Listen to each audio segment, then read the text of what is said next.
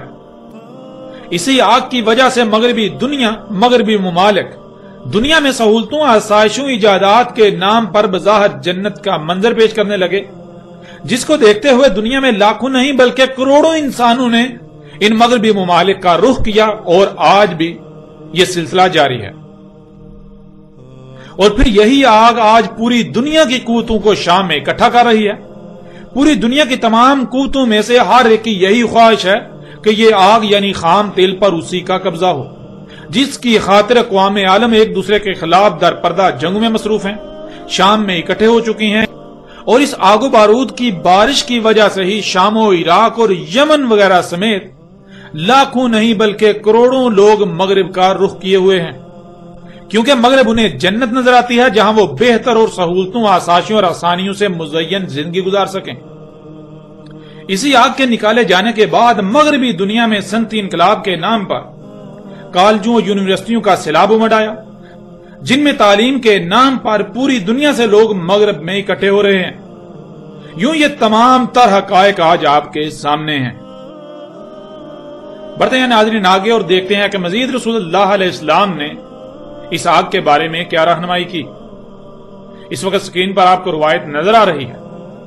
رسول اللہ صلی اللہ علیہ وآلہ وسلم نے کہا، نکال لے جاؤ اپنے اہل و عیال کو، پس اس میں کچھ شک نہیں کہ ان قریب اس سے آگ نکلے گی، اس سے آگ نکالی جائے گی۔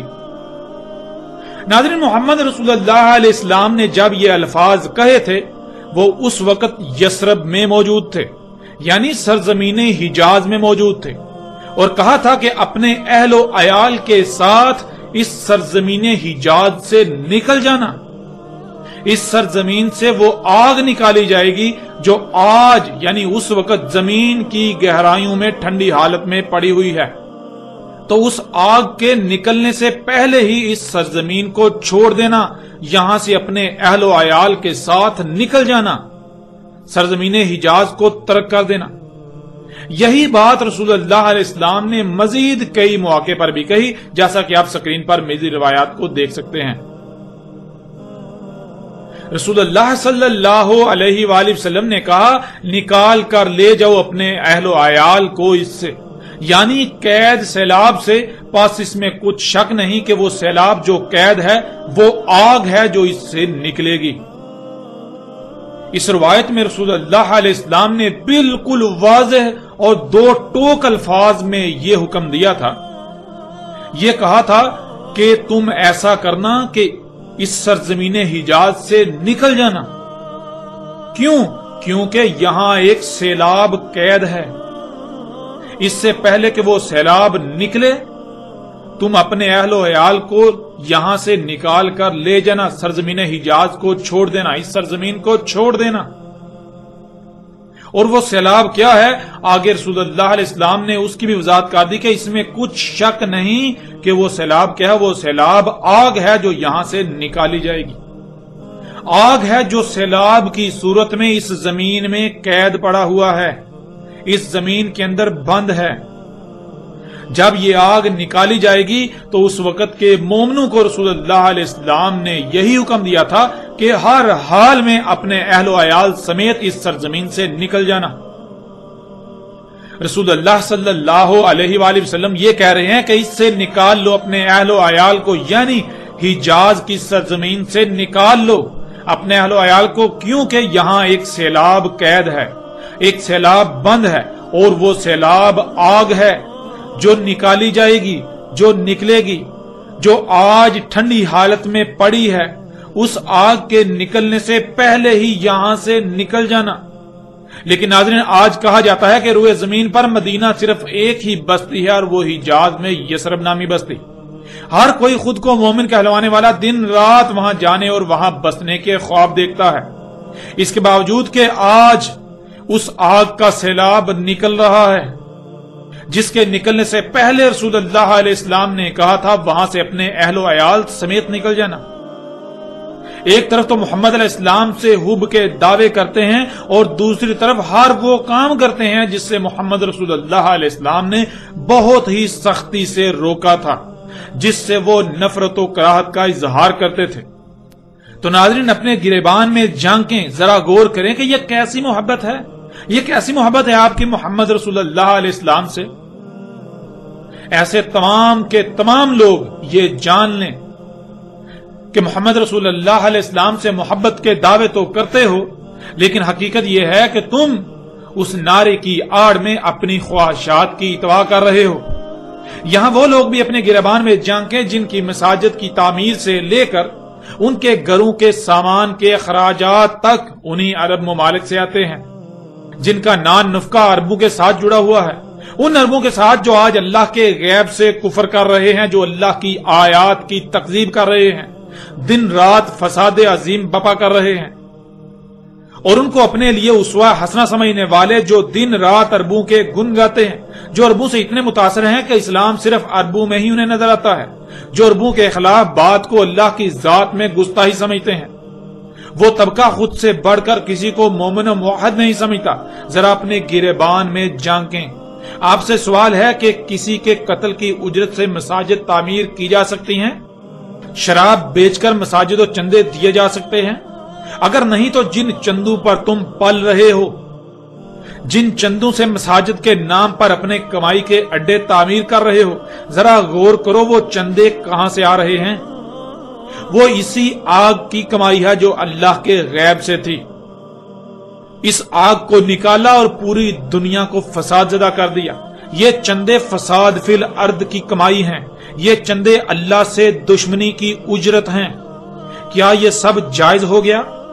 کیا یہ سب محض تمہیں چندے دینے کی وجہ سے جائز و حلال ہو گیا جن کا تم دم بتے ہو؟ کیا بذات خود محمد رسول اللہ علیہ السلام نے یہ نہیں کہا تھا کہ اپنے ہاتھ کو اس آگ سے کچھ لینے سے روکے رکھنا، اس آگ سے بالکل کچھ نہ لینا؟ تو آج تم کیوں عربوں کے سامنے اسی آگ سے چندے لینے کے لیے اپنے ہاتھ پھیلائے ہوئے ہو؟ نہ صرف اپنے ہاتھ پھیلائے ہوئے ہو بلکہ دن رات ایک کیا ہوا ہے، اور تمہارا کردار بالکل ایسا ہو چکا ہے کہ جیسے کسی نے اپنے مفادات کی تکمیل کے لیے کتوں کو پالا ہوا ہوتا ہے۔ وہ ان کتوں سے کام لینے کے لیے وقتاً فوقتاً ہڈی پھینکتا رہتا ہے۔ اپنے گریبان میں جھانکو اس سے پہلے کہ وقت ختم ہو جائے۔ خود کو بہت بڑا مومن موحد کہتے ہو، یہ جان لو دنیا کے سب سے بدترین منافق و مشرک ہو تم لوگ اللہ کے قانون میں مشرک و منافق ہو۔ آج اگر تم نے اپنی آنکھیں نہیں کھولی تو جان لو ان قریب دنیا میں تمہارا بھی انجام انہی عربوں کے ساتھ ہی ہونے والا ہے، اور آخرت میں بھی انہی کے ساتھ تمہیں اٹھایا جائے گا، انہی کے ساتھ تمہارا حساب ہوگا۔ تم ان کے جرائم کے برابر کے حصے دار ہو۔ آج یہ عرب اور آل سعود اسی عذاب کا شکار ہونے والے ہیں جس عذاب کا شکار آل فرعون ہوئے تھے، اور جو لوگ ان عربوں کے جرائم میں برابر کے حصے دار ہیں ان کا انجام بھی بالکل ویسا ہی انہی کے ساتھ ہونے والا ہے۔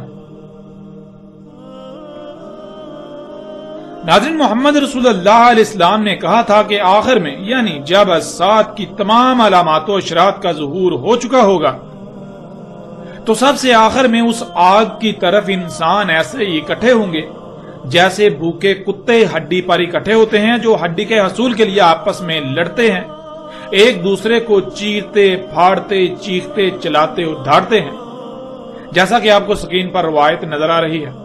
رسول اللہ صلی اللہ علیہ وآلہ وسلم نے کہا، آگ نکالی جائے گی یمن سے، اس آگ کی طرف انسان ایسے اکٹھے ہوں گے تمہارے اکٹھے کیے جانے کی جگہ یعنی شام، جیسے کتے کسی ہڈی پر اکٹھے ہوتے ہیں۔ یعنی خطہ شام میں دنیا کے لوگ اس آگ پر ایسے اکٹھے ہوں گے جیسے بھوکے کتوں کے سامنے ہڈی پھینکنے سے وہ اس پر اکٹھے ہوتے ہیں، اور وہ اسے حاصل کرنے کے لیے ایک دوسرے سے لڑتے کاٹتے چیرتے پھاڑتے چیختے چلاتے اور داڑتے ہیں۔ بالکل ایسے ہی خطہ شام میں انسان اس آگ کے حصول کے لیے اس کی طرف اکٹھے ہو جائیں گے اور اس کے حصول کے لیے کتوں کی طرح آپس میں لڑیں گے، ایک دوسرے کو ماریں گے۔ ناظرین، یہ بات تو ہر لحاظ سے آپ پر کھل کھل کر واضح ہو چکی کہ وہ آگ کب کی نکل چکی، جو کہ خام تیل ہے، اور آج یہ سب آپ اپنی آنکھوں سے دیکھ رہے ہیں۔ اور آج آپ یہ بھی دیکھ رہے ہیں کہ اقوام عالم اسی آگ کے حصول کے لیے خطہ شام میں اکٹھی ہو چکی ہیں، اور اقوام عالم کے لیے اس آگ کی اہمیت و حیثیت بھوکے کتوں کے درمیان ہڈی کی سی ہے، اور ان لوگوں کی مثال ان بھوکے کتوں کی سی ہے جو کتوں کی طرح آپس میں لڑ رہے ہیں۔ یہ حقائق بھی آج آپ اپنی آنکھوں سے دیکھ رہے ہیں۔ جب یہ بھی ہو چکا تو پیچھے کیا رہ گیا؟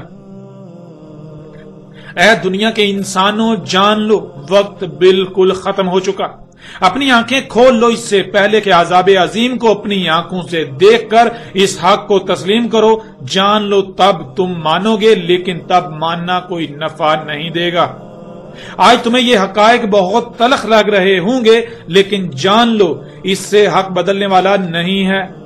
اے وہ لوگوں جو دین کے ٹھیکیدار بنے ہوئے ہیں، جان لو آج تم پر سب سے بڑی ذمہ داری عائد ہوتی ہے، کیونکہ اکثریت آنکھیں بند کر کے تمہارے پیچھے چل رہی ہے۔ ان کی دنیا و آخرت کا دار و مدار تم پر ہے۔ اگر تم حق کو تسلیم کرتے ہو، حق کی تصدیق کرتے ہو، تو تمہارے پیچھے چلنے والے دنیا و آخرت میں ہلاکت سے بچ جائیں گے۔ اور اگر تم لوگوں نے حق کو اپنی آنکھوں سے دیکھنے اور بالکل کھل جانے کے بعد بھی حق سے اعراض کیا، حق کی تصدیق نہ کی، تو تم اللہ کے بہت بڑے مجرم ہوگے۔ عذاب عظیم تمہارے سر پر آ چکا۔ جان لو کل کو تم یہ نہیں کہہ سکو گے کہ تمہیں متنبہ نہیں کیا گیا تھا، تمہیں عذاب دیے جانے سے پہلے متنبہ نہیں کیا گیا تھا، یہ تم نہیں کہہ سکو گے۔ آج تمہیں کھول کھول کر متنبہ کیا جا رہا ہے۔ اللہ سے رجوع کرو، حق کی نصرت کرو اس سے پہلے کہ وقت ختم ہو جائے، اور جان لو بلا شک و شبہ وقت ختم ہو چکا۔ عذاب تمہارے سروں پر منڈلا رہا ہے۔ صرف اتنا ہی وقت تمہارے پاس ہے جب تک کہ ہر لحاظ سے، ہر پہلو سے کھول کھول کر متنبہ نہیں کر دیا جاتا، اور یہ سلسلہ بھی بہت جلد مکمل ہونے کو ہے۔